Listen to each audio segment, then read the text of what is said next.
How many chicken nuggets does it take to make a superhero? I think during one of the setups, I had 63 or 64. You ate 63 chicken nuggets? Yeah. Welcome back to Reign with me, Josh Smith, a show that's all about finding your power. And we're joined today by someone who's found a new level of superpowers. See what I've done there. Noah, how are you? It was very good. Yeah, very slick. Has this been like a dream come true situation for you? Were you kind of like the kid who ran around pretending to be a superhero? Totally. Is this a lifelong ambition for you? I mean, I absolutely ran around pretending to have superpowers. I think we all did when we were kids, or maybe not, but I definitely did. I don't think this specific character as a superhero was something I manifested. Yeah. I've always wanted to work. I've always wanted to work with good people, and I've wanted to be able to learn from the people that I work with. Getting the right team in place to help me walk into rooms and meet people was really, really substantial. And I remember I had a general meeting with Beau Flynn, and shortly thereafter, Jama wanted to meet with me for lunch about Black Adam. And I left the meeting going, man, I would love to just work with this group of people, especially with DJ and Lawrence Sher as the director of photography. And a couple months later, I got the call and they said, yeah, like they want you to do it, man. And the weight of the responsibility kind of hit. But I will say that there was never a pressure. There's a difference between responsibility and pressure.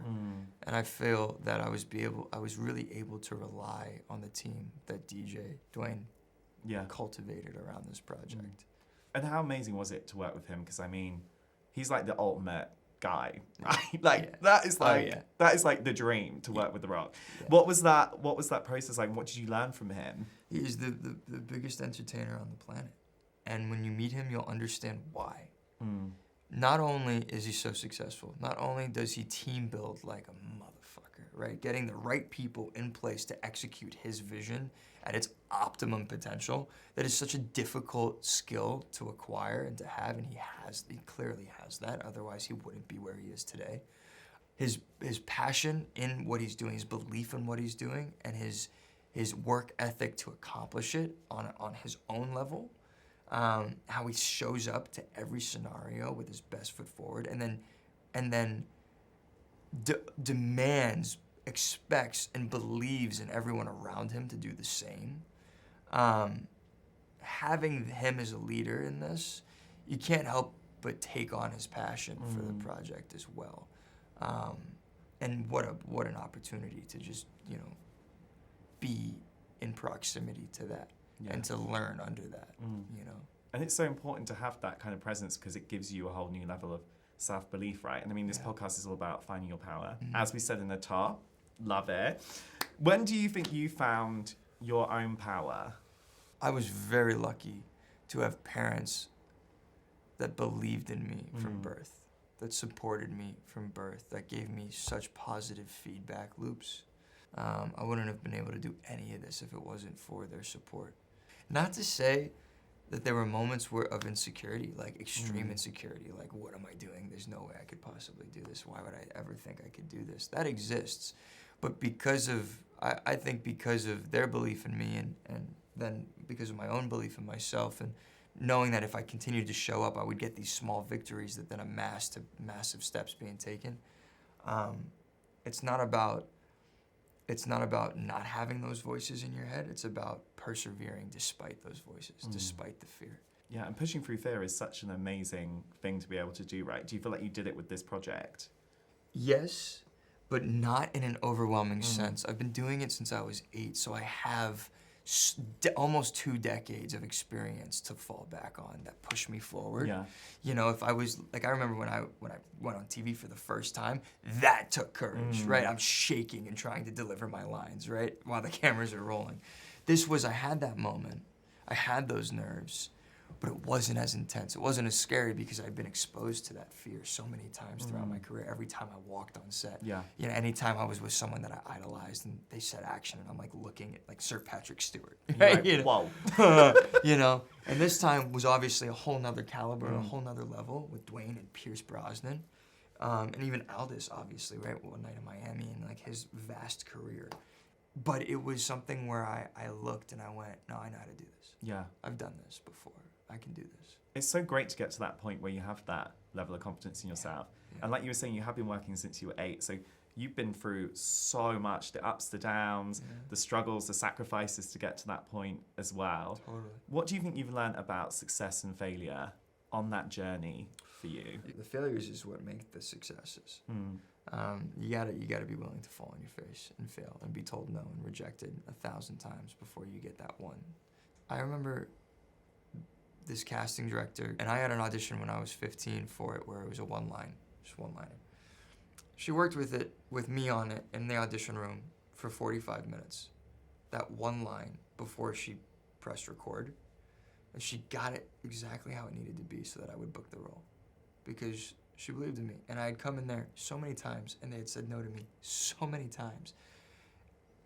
And it was because of her that it wasn't because I was good. Like, she coached me for 45 minutes. It's a long time. It's a long time. For one line. Auditions take 30 seconds for one line. It's like, come in, what's your name? Good, stand there, do the line, action, and good. All right, thank you. Like, that's.